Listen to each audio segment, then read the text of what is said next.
जोहार जय मूल निवासी, मैं रविंद्र राणे और आप देख रहे हैं MN TV और MN न्यूज़ उत्तर प्रदेश।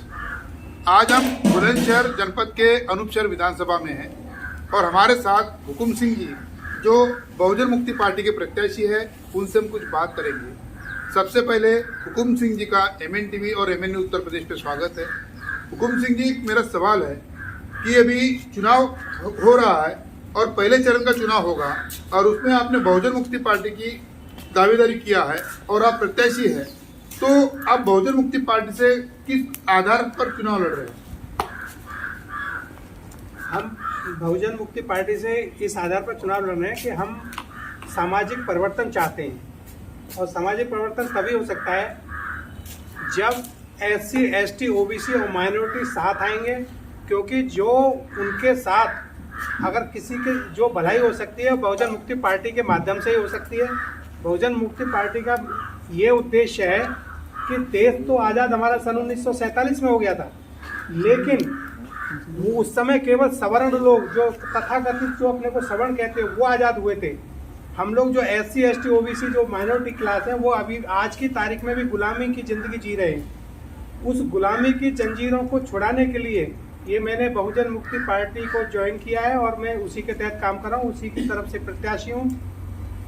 ये मेरा उद्देश्य है कि हमारा जो बहुसंख्यक जो समाज है उसका भला कैसे हो सकता है, स्वास्थ्य के मामले में, शिक्षा के मामले में, शिक्षा के मामले में, और राजनीतिक मामले सामाजिक परिवर्तन कैसे होगा, यानी कि उनका सामाजिक स्तर कैसे, एक जो संविधान की जो हमारी प्रीएम्बल है, प्रस्तावना है, उसके अनुसार हमको बराबरी का हिस्सा कैसे मिलेगा, वो केवल बहुजन मुक्ति पार्टी के माध्यम से ही मिल सकता है। इसलिए मैं इस पार्टी को मैंने चुनाव किया है और उसी के माध्यम से मैं चुनाव लड़ रहा हूँ। तो अभी जो चुनाव होगा, इस चुनाव में आपका एक पॉलिटिकल एजेंडा भी होता है और इस एजेंडे की क्या खासियत है आपकी? हमारा एजेंडा है और ये एजेंडा हमने जो है हम ये 100 रुपये के स्टैम्प पेपर पर मैं लिखित रूप में वादा करता हूँ कि जो हमारी पार्टी की तरफ से ये मुद्दे हैं, हमारी सरकार बनने पर इन्हें हम 100% रूप से लागू करवाएंगे और लागू करेंगे, जिससे कि हमारे बहुजन समाज का भला हो सके, हर क्षेत्र में उनको सामाजिक बराबरी मिल सके, चाहे वो राजनीति है, चाहे शिक्षा है। सबसे बड़ी शिक्षा है। अगर हमारे समाज की शिक्षा हो जाएगी तो सारी चीज़ों का सुधार हो जाएगा। जब हमारे देश में शिक्षा, हमारे समाज की शिक्षा ही नहीं होगी तो हमारा उद्धार होने वाला नहीं है। इसलिए हमें अपने समाज को सबसे पहले शिक्षा के माध्यम से, और जो हमारे किसान भाई हैं उनको उनकी MSP दिलवानी है। और अब जैसे रिजर्वेशन के मुद्दे हमारे छूटते चले जा रहे हैं, रिजर्वेशन का मुद्दा ये पेंडिंग करते चली जा रही है सरकार, और पिछड़े लोगों की जो है जनसंख्या की गिनती नहीं करवा रही है, जिससे कि ये पता चल सके कि बहुसंख्यक समाज में पिछड़ी जातियों की संख्या कितनी है। पिछड़ी जातियों की संख्या हमारे लगभग 52 से 54% है पूरे देश में। वो इतने पिछड़े हुए हैं कि उनको इस तरह से गुमराह कर रखा है कि और 6443 जातियों में बांट रखा है। अगर जनसंख्या हो जाएगी तो हमको पता चलेगा कि हमारी जनसंख्या कितनी है, तो हम सत्ता को आसानी से प्राप्त कर सकते हैं। जब सत्ता मिल जाएगी तो हम, जब सत्ता की चाबी हमारे पास में आ जाएगी तो हम अपने समाज का हर क्षेत्र में बदलाव कर सकते हैं और उसमें अधिकार दिलवा सकते हैं और उनका सामाजिक स्तर ऊंचा उठा सकते हैं। मेरा एक सवाल है कि उत्तर प्रदेश के मुख्यमंत्री योगी जी ने कल कहा कि हमने पिछले 5 साल में उत्तर प्रदेश को दंगा मुक्त किया है और लॉ एंड ऑर्डर ठीक किया है, तो आपका क्या कहना है? योगी जी तो पता नहीं क्या क्या कहते रहते हैं। ये तो हमने देख लिया, हाथरस कांड से देख लिया कि इनका किस तरह से इनका जो है मतलब शासन प्रशासन है। जब हमारे बहुजन समाज की बेटी को रात के 12 बजे ये जला सकते हैं, जबकि ये हिंदू धर्म और हिंदुस्तान पाकिस्तान और चिल्लाते रहते हैं। ये हिंदू धर्म के अनुसार तो रात में सबका दाह संस्कार भी नहीं होता है, तो इनको तो पानी में डूब के मर जाना चाहिए। इनके कहाँ इनका शासन है, कहाँ इनकी जो है मतलब इनके गुंडा राज खत्म हुआ है। ये तो खुद गुंडा है, गुंडा नहीं है, ये जो शासन कर रहा है यही खुद गुंडा है। और कुंवारी बेटियों का दहन भी नहीं होता है हिंदू धर्म के अनुसार, तो उसे दफन किया जाता है, ये भी होता है ना? हाँ बिल्कुल होता है। इन्होंने तो मतलब धर्म के अनुसार ये धर्म पर कहाँ चले हैं। धर्म के बारे में जो मेरी अपनी निजी राय वो ये है, जितना हमारा आचरण पवित्र होगा जितना किसी भी व्यक्ति का आचरण पवित्र होगा वो उतना ही धर्मनिष्ठ है। धर्म का कभी भी नामकरण नहीं किया जा सकता कि हिंदू धर्म और ये मुसलमान धर्म, जैन धर्म, ईसाई धर्म। धर्म तो बहुत पवित्र चीज है।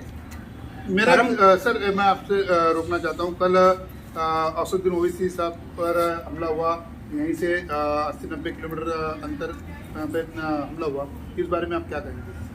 आप देखिए, हमला करने वाले यही आरएसएस के लोग हैं, इन्होंने ही हमला करवाया। ये इनका क्या है कि किसी तरह से हमारे समाज को ये आतंकित करना चाहते हैं, जिससे हमारा समाज इकट्ठा ना हो जाए। अब यही देख लीजिए भाई, जब कोई हमारी जो सभा हो रही है, तो वहाँ पे पुलिस प्रशासन होता है, सारी व्यवस्था होती है। उस पुलिस तो इनकी पुलिस व्यवस्था की क्या सुरक्षा है? ये जब ये दंगा करवा सकते हैं, हमला करवा सकते हैं, तो कहाँ पर सुरक्षा है? कहाँ पर ये गुंडा तत्व को रोक सकते हैं? इनके ही गुंडे आकर के सब हमला कर रहे हैं। फिर भी मुख्यमंत्री जी कहते हैं कि हमने दंगा मुक्त भारत उत्तर प्रदेश किया है और आने वाले समय में भी हम करेंगे। तो मेरा एक सवाल है कि बहुजन मुक्ति पार्टी का जो एजेंडा है, ये एजेंडा आपने 100 रुपये के स्टैंप पर लिख कर दिया है, तो बहुजन मुक्ति पार्टी की तरफ युवा कैसे आकर्षित हो? उन युवाओं को क्या संदेश देना चाहते हैं आप? हम संदेश यही देना चाहते हैं, अगर आपको स्वतंत्रता चाहिए भारतीय संविधान के अनुसार, तो आपको एकजुट होना पड़ेगा। वो हमें मंत्र दे करके गए बाबा साहब हमारे, शिक्षित करो, संगठित रहो, संघर्ष करो। उसी के माध्यम से हम अपनी बहुजन मुक्ति पार्टी के माध्यम से सारे समाज को इकट्ठा करना चाहते हैं। जब इकट्ठे हो जाएंगे तो हम शासन में भी आ जाएंगे, शिक्षा में भी आ जाएंगे, हमारा स्वास्थ्य भी सही होगा, सब कुछ सही हो जाएगा। और हम जब हमारे पास सत्ता की चाबी आ जाएगी तो हम सारी समस्याओं का समाधान अपने आप खुद कर सकते हैं। कोई हमारी समस्या का समाधान दूसरा नहीं करेगा। जब सत्ता हमारे पास आएगी तभी हम समस्या का समाधान कर सकते हैं। हमारी समस्या का समाधान खुद हमारे हाथों में है। मैं तो बहुजन समाज से ये अपील करना चाहता हूँ कि वो हमारे प्रत्याशियों को पूरे प्रदेश में भारी मतों से बटन दबा करके बहुजन मुक्ति पार्टी के प्रत्याशियों का भारी से मतों से जिताएं और हमारी सरकार बनाएं, जिससे कि हम अपना उद्धार खुद कर सकें और कोई हमारा उद्धार करने वाला है। भगवान बुद्ध ने कहा, अपो दीपो भवा।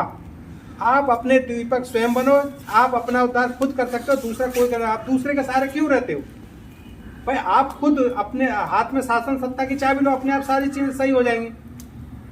तो आप थे हुकुम सिंह जी, अनूप शहर विधानसभा के प्रत्याशी। उन्होंने अच्छी बातें की, बुद्ध का भी संदेश दिया कि जो अतो दीपो भवो का जो संदेश दिया कि सत्ता की जो चाबी है सभी समस्याओं का हल कर सकती है।